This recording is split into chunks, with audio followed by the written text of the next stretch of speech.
Michael Jordan cried alone in the locker room after this game, but no cameras caught it. The noise in the Delta Center was deafening. The Utah crowd roared like a wave that wouldn't quit, every possession a battle. But Michael Jordan didn't hear any of it. His vision blurred. His legs felt like rubber. Sweat poured from his face like he was sprinting through a storm. Every muscle ached. Every breath felt shallow. He hadn't slept. He hadn't eaten. No one could figure out how he was still on his feet. Yet here he was, in the heart of Game 5 of the NBA Finals, draining shot after shot. Stealing passes. Finding teammates. Carrying the Bulls on a night he should have been in a hospital bed. On the sideline, Scottie Pippen watched with narrowed eyes, shaking his head in disbelief. Everyone had seen Michael do the impossible before. But this felt different. This felt haunted. Timeouts became moments of silence. Jordan didn't speak much. He sat hunched over, eyes on the floor. When asked if he could go back in, he nodded. That was it. No words. Just pain and fire. They called it the flu game. That's what the world decided. Food poisoning, they said. A bad pizza, maybe. But no one asked about the envelope that arrived the night before. Delivered to the team hotel by a man no one could identify, handed directly to the concierge with one instruction, for Michael. From someone who never got to say goodbye. Jordan hadn't opened it right away. He left it untouched on the nightstand. But around 3 a.m., while the rest of the team slept, he finally tore it open. The handwriting was unmistakable. It was his father's. James Jordan had written it after Michael retired in 1993, months before he was killed. The letter had been lost in a box of old personal effects, until now. Michael read it once. Then again. By sunrise, he hadn't slept. And by game time, he looked like death. Trainers asked if he could play. He just said, I have to. Fourth quarter. Tied game. Clock ticking down.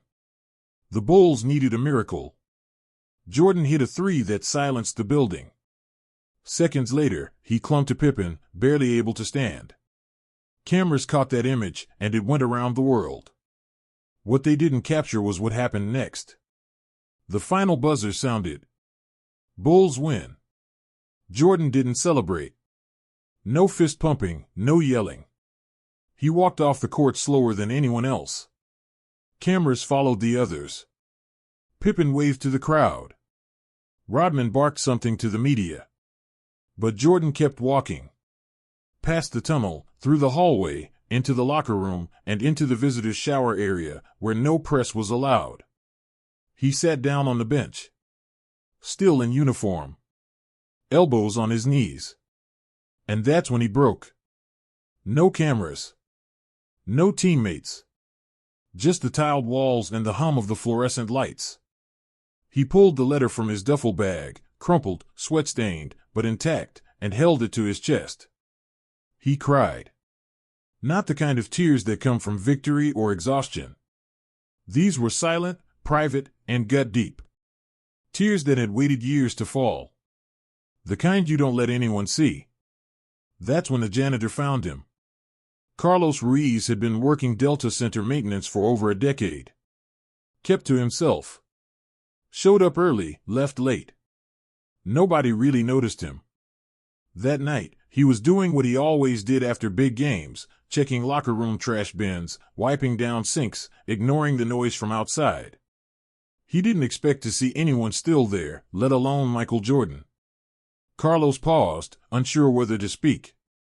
But the sight froze him, the greatest player in the world, alone, shaking. Michael noticed him. Barely. Looked up with swollen eyes, then back down. You need a minute? Carlos asked gently. Michael didn't respond. Just held up the letter. Carlos nodded and stepped back. But something told him to stay nearby. Not out of curiosity, but out of respect. He knew that look. He'd seen it before. In Vietnam. In his own mirror after his son died. It wasn't about basketball. 10 minutes passed. Maybe 20. Then Jordan stood, wobbled to the sink, splashed cold water on his face. Carlos handed him a towel without saying a word. You ever lose someone and forget how to cry? Michael asked, eyes still red. Carlos nodded. Takes a while. But it comes. Usually when you least want it. Michael cracked the smallest smile. Then left. Back in the main locker room, his teammates had already cleared out. The press had moved on. Trainers were loading gear into crates. No one noticed Jordan walk in, pick up his bag, and quietly head for the bus. Carlos stayed behind and finished cleaning. He didn't tell anyone what he saw. Didn't ask for an autograph. Didn't tell his supervisor. He just went home and remembered that moment. A man people thought was unbreakable had finally let himself be human. Years later, when asked what the most unforgettable part of that finals was, Carlos never mentioned the game. He only said, I saw something no one else saw. And I'll carry it with me. The world praised Jordan's will that night. They made documentaries, created posters. But they missed the real moment. The one with no cameras. No roaring fans.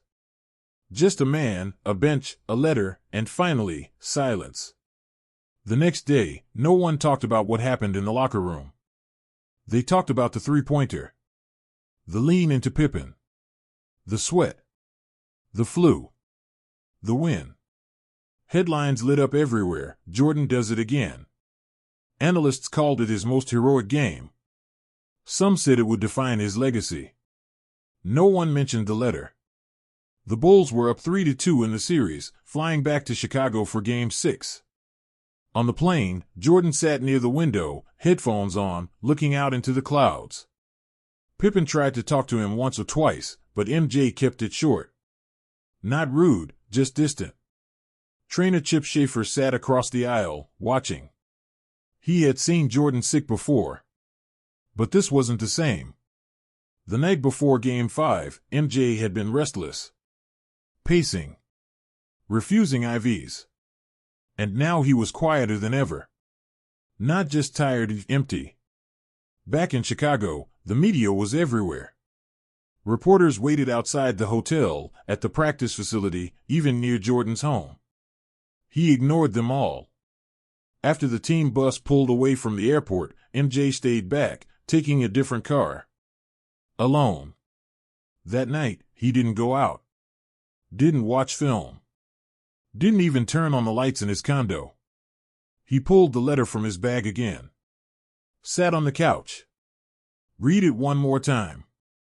It wasn't long. Maybe half a page. His father had written it during Michael's first retirement, sometime after his final game in 1993. The words were simple but hit hard. Even if the world forgets who you are, you'll always be my son before you're anything else. And that's the only title that matters. It was like a knife. Jordan had locked that part of himself away. The grief. The guilt. The questions that never got answers. When James was murdered, Michael never cried in public. Never broke down. He buried it and went back to work. Basketball was his shield.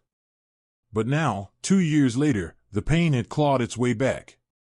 The day before Game 6, Carlos Ruiz sat in the break room at the Delta Center. He hadn't said a word to anyone about what he saw. But something about that night wouldn't let him go. He told his supervisor he was taking time off. No reason given. Just needed a few days. He packed his bag, bought a bus ticket to Chicago, and left. He didn't know exactly why. But something told him he needed to go. Meanwhile, in Chicago, practice was intense. Phil Jackson was locked in. The players were loose but focused. Everyone could feel it, one more win, and the title was theirs. Yet something lingered. Jordan wasn't himself. At one point during drills, he missed 3 jumpers in a row. No one said anything, but the silence said plenty. Later, during a team huddle, he barely spoke. Just a nod. Let's finish this." Then he walked out early. Pippen followed. "Mike," he said, catching up in the hallway. "You good?" Jordan looked at him and paused. "I'm tired, Scotty." "Yeah, well, we're all tired." "No. I mean, different kind of tired." Pippen didn't press. He just nodded. "Whatever you need, I got you." Always. That night, Jordan didn't sleep again. The game was close. The title was 1 win away. But none of it felt right. The letter burned in his chest. He thought about his dad being in the crowd. Always there. Every championship, every highlight. And now, just silence. At sunrise, Carlos arrived in Chicago. He had nowhere to stay. Just a backpack and a phone number he found from an old security contact in the league office. He didn't want anything. No fame. No autograph. He just wanted to return the letter. That morning, Jordan skipped shoot-around. Said he needed space. The team didn't ask questions. He showed up for Game 6 late. Later than usual. Just in time to get taped up and dressed. When he arrived in the locker room, the team was already getting ready. The usual buzz filled the air, except around him. The game started fast. The Jazz played desperate. Malone was a force. Stockton hit threes. The Bulls struggled to find rhythm. Jordan kept shooting, but his legs weren't there. You could see it. Still, he pushed through. That was who he was. At halftime, the Bulls trailed. Jordan sat alone at the end of the bench, towel over his head. He didn't say a word. Not even to Phil. In the tunnel behind the court, Carlos waited. He had convinced an old league security guy to let him pass a note. It was short. "I came to give back the letter. Not because I needed to, but because I think you need to." It was passed to a Bulls staffer, who handed it to Jordan without knowing the story. Jordan opened it slowly. It was the original. Carlos had kept it safe, sealed in a plastic slip. Jordan stared at it for a while.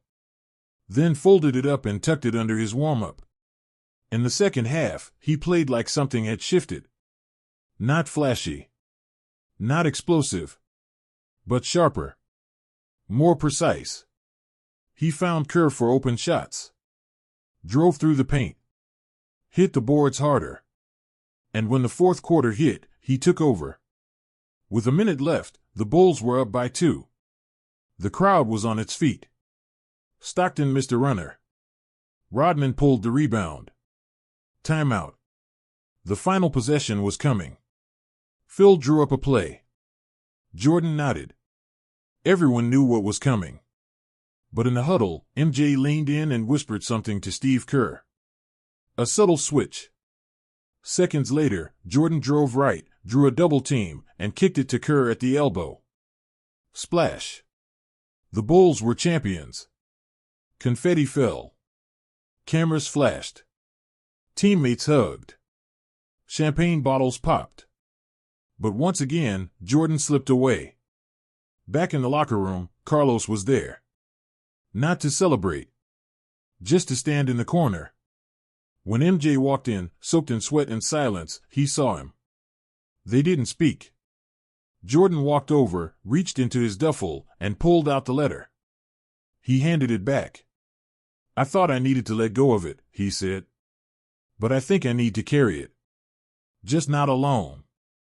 Carlos nodded. "You never were." Then he left. Quiet. Just like he arrived. Jordan sat down on the bench. Looked around the room. His teammates were still cheering, still laughing. But for the first time in years, he didn't feel alone in the noise. He finally exhaled. The city of Chicago didn't sleep that night. Fans poured into the streets, horns blaring, flags waving, strangers hugging. The Bulls had done it, again. A 5th championship. Another page in the history books. But for Michael Jordan, it wasn't about the trophy. After the celebration in the locker room, he stayed behind again, just like in Utah. He wasn't hiding this time. He was thinking. Letting it all catch up. He sat quietly on the trainer's table, tape still on his ankles, jersey half off. He held the letter one more time, not like a burden now, but something else. A reminder. He didn't cry this time. He didn't need to. Carlos had already left. He didn't wait for thanks. He never cared about that. He flew home early the next morning, never told a soul what happened in that locker room until decades later. He only told his wife that he got to see the Real Michael Jordan. And that was enough. 2 days after the win, the Bulls held a parade in Grant Park. Over 1 million people filled the streets. Jordan waved from the top of the double-decker bus, sunglasses on, trophy in hand. He smiled, but not wide. It was different now. He had made peace with something no one else even knew about. After the parade, Jordan returned to his condo. Alone.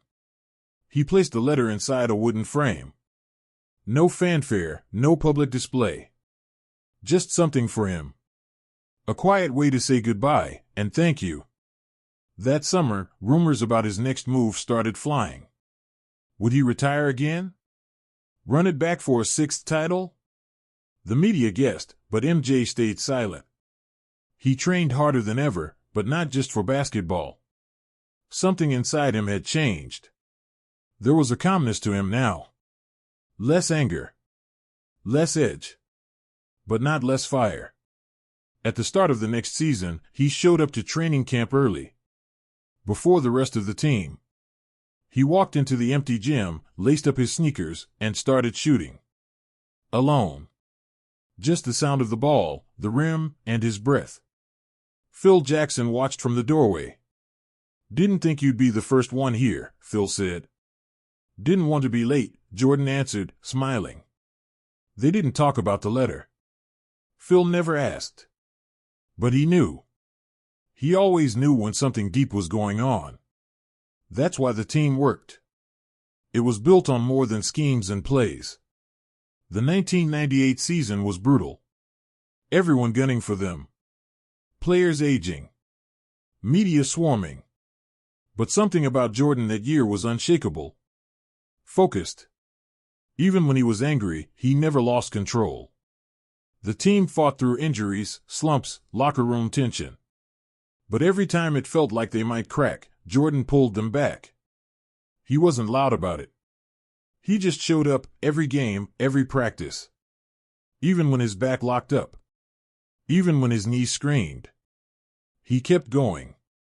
By the time the finals rolled around, it was clear this was the end. Phil was leaving. Pippen was hurt.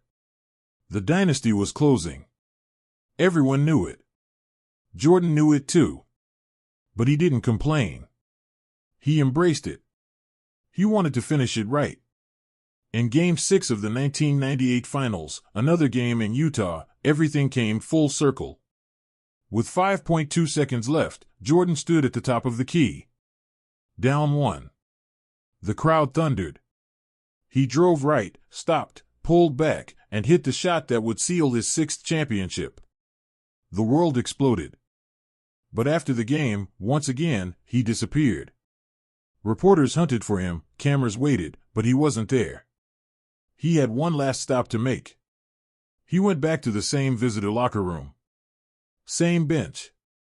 Same quiet. This time, he wasn't crying. He just sat there, breathing. Then he reached into his bag and pulled out a copy of the letter. The original stayed home. This was a copy he brought just in case. He tucked it behind a loose panel in the locker wall, folded carefully. "Time to leave it here," he whispered. He stood, walked out, and never looked back. Years later, during renovations at the Delta Center, workers found the letter. The ink had faded, but the message was still there. No one could believe it. It made the news briefly, but Jordan declined to comment. Only one person knew the full story, Carlos Ruiz. By then, Carlos was retired. Living in a small house in Nevada. watching basketball on a small TV. When asked in an interview why he never sold the letter or told the world sooner, he simply said, "It wasn't mine to sell. It was part of something I got to witness, not something I owned." He paused and added, "Sometimes the greatest moments aren't on camera. They're in silence. With no crowd. No lights. Just truth." The interviewer asked if he and Jordan ever spoke again. Carlos smiled. "No. We didn't need to." As the years went by, the legend of Michael Jordan only grew. Stats, trophies, documentaries. But for a few people, those closest to him, and one quiet janitor, it was never about the shot. Never about the shoes. It was about that night. That moment in Utah when the world saw a superhero, and one man saw the person underneath. And that person, for the first time, let himself feel the weight of loss.